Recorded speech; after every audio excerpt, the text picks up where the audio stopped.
প্রিয় দর্শক বন্ধুরা, নমস্কার ও আপনাদের সকলকে হৃদয়ের গভীর থেকে প্রণাম। আজ আমরা এমন এক মহাগ্রন্থের কথা বলবো, যে গ্রন্থ শুধুমাত্র ধর্মগ্রন্থ নয়, এই হলো জীবন বাঁচার সম্পূর্ণ নির্দেশিকা। হ্যাঁ, আমরা কথা বলবো শ্রীমদ্ ভগবদ্ গীতা নিয়ে। যুদ্ধের ময়দানে দাঁড়িয়ে এক হতাশ বিভ্রান্ত মানুষের সামনে যে অমর বাণীগুলি উচ্চারিত হয়েছিল, আজ হাজার হাজার বছর পেরিয়েও সেগুলো আমাদের জীবনের প্রতিটি সংকটে আলোর দিশা দেখায়। এই ভিডিওটি শেষ পর্যন্ত দেখলে আপনি শুধু গীতাকে জানবেন না, নিজেকেও নতুন করে চিনে নেবেন। কুরুক্ষেত্রের প্রান্তরে একদিকে পাণ্ডব, অন্যদিকে কৌরব।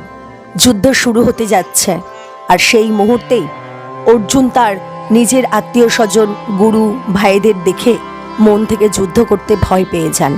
তিনি অস্ত্র নামিয়ে রেখে শ্রীকৃষ্ণকে বলেন, আমি যুদ্ধ করতে পারবো না। ঠিক সেই মুহূর্তেই শ্রীকৃষ্ণ তাকে যে জ্ঞান দেন, সেটাই শ্রীমদ্ ভগবদ্ গীতা। মানুষের মনে দ্বন্দ্ব আসবেই। অর্জুন নিজের কর্তব্য ভুলে আবেগে ভেঙে পড়েছিলেন। মানুষ জীবনে কঠিন সিদ্ধান্তের সময় ভয় পায়, দ্বিধায় পড়ে, এটাই স্বাভাবিক। কিন্তু সেই সময়ই সঠিক দিক নির্দেশ প্রয়োজন। আত্মা অমর। শ্রীকৃষ্ণ বলেন, এই দেহ নশ্বর, কিন্তু আত্মা চিরন্তন। মৃত্যু মানেই সব শেষ নয়। আত্মা কখনো জন্মায় না, মরেও না। তাই ভয় না পেয়ে কর্তব্য পালন করো, কাজ করো, ফলের আশা ছেড়ে দাও। নিজের কাজ করো নিষ্ঠার সঙ্গে, কিন্তু ফল কি হবে সেটা ঈশ্বরের হাতে ছেড়ে দাও। ফল আসক্তি মানুষকে দুঃখী করে। সত্যজ্ঞানী মুক্তির পথ। শ্রীকৃষ্ণ বলেন, যখনই ধর্মের অবমাননা হয়, তখনই আমি পৃথিবীতে অবতীর্ণ হই। জ্ঞান ও কর্ম একসাথে চললে মানুষ সত্যিকারের উন্নতি করে। সংসারে থেকেও সাধু হওয়া যায়। বাড়ি সংসার ছেড়ে বনে যেতেই হবে এমন নয়। মন যদি নিষ্কাম হয়, তাহলেই তুমি সন্ন্যাসী। মনকে জয় করাই আসল বিজয়। যে নিজের মনকে জয় করতে পারে, সেই প্রকৃত বিজয়ী। ধ্যান মানুষকে শান্ত ও স্থির করে। ঈশ্বর সব জায়গাতেই আছেন। এই পৃথিবীর প্রতিটি কোণায় ঈশ্বরের উপস্থিতি আছে। তাকে জানতে গেলে ভক্তি দরকার। মৃত্যুর সময় যার কথা ভাবো, তাকেই পাও। মৃত্যুকালে মানুষের সারা জীবনের ভাবনায় তার পরের জন্ম নির্ধারণ করে। ভক্তি হলো শ্রেষ্ঠ পথ। যে মানুষ সরল মনে ভগবানকে স্মরণ করে, ভগবান তাকে গ্রহণ করেন, সে যেমনই হোক না কেন। সমস্ত মহিমার ভেতরেই আমি আছি। শ্রীকৃষ্ণ বলেন, পাহাড়ের মধ্যে আমিই হিমালয়, নদীর মধ্যে আমিই গঙ্গা। প্রকৃতির সমস্ত সৌন্দর্যের মধ্যেই ঈশ্বর বিরাজমান। ঈশ্বরের মহাশক্তি অপরিসীম।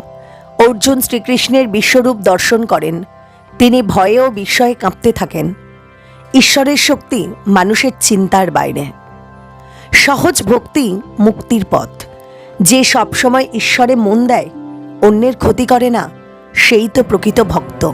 দেহ ক্ষেত্র মাত্র। দেহ হলো ক্ষেত্র, আর আত্মা হলো ক্ষেত্রজ্ঞ, অর্থাৎ যিনি দেহকে চালান। সত্য, রজ, তম, এই তিন গুণেই দুনিয়া চলে। সত্যগুণ হলো শান্তি ও জ্ঞান, রজগুণ হলো লোভ ও কর্মব্যস্ততা, তমগুণ হলো অলসতা ও অজ্ঞানতা। এই তিন গুণের প্রভাব আমাদের জীবনে পড়ে। এই সংসার একটি উল্টো অসত্য গাছ। এই জগৎ ক্ষণস্থায়ী, শুধু ঈশ্বরই চিরস্থায়ী সত্য। ভালো ও মন্দ স্বভাবের পার্থক্য। দৈবগুণ, অসুরগুণ। দৈবগুণ হলো দয়া, সত্য, ক্ষমা, আর অসুরগুণ হলো অহংকার, লোভ, হিংসা। যে দৈবগুণে চলে, সে মুক্তির পথে যায়। বিশ্বাস তিন রকমের: সাত্ত্বিক বিশ্বাস, রাজসিক বিশ্বাস, তামসিক বিশ্বাস। সাত্ত্বিক বিশ্বাস হলো পবিত্র, রাজসিক বিশ্বাস হলো লোভপূর্ণ, তামসিক বিশ্বাস হলো অন্ধকারাচ্ছন্ন। সমস্ত ধর্ম ত্যাগ করে আমার শরণ নাও। শ্রীকৃষ্ণের শেষ বাণী হলো, সব চিন্তা ছেড়ে আমার উপর ভরসা রাখো, আমি তোমাকে মুক্তি দেব। পুরোপুরি ঈশ্বরের উপর নিজেকে সঁপে দিলেই মানুষ মুক্তি পায়। প্রিয় দর্শক বন্ধুরা, শ্রীমদ্ ভগবদ্ গীতা হলো হতাশ মানুষের সাহস, দুর্বল মানুষের শক্তি, বিভ্রান্ত মানুষের দিশা এবং ক্লান্ত জীবনের নতুন আশার আলো। আজ আপনি গীতার বাণী শুধু শুনলেন না, আপনি জীবনের নতুন পথও চিনে নিলেন। যদি আপনি ছাত্র হন, গীতা আপনাকে একাগ্রতা শেখাবে। যদি আপনি কষ্টে থাকেন, গীতা আপনাকে শক্ত করবে। আর যদি আপনি পথ হারিয়ে ফেলেন, গীতা আপনাকে দিশা দেখাবে। এই ভিডিওটি যদি আপনার একটুও ভালো লেগে থাকে, যদি গীতার একটি বাণীও আপনার হৃদয় স্পর্শ করে, তাহলে এই ভিডিওটি লাইক করুন। কমেন্টে লিখুন কোন বাণীটি আপনার সবচেয়ে ভালো লেগেছে।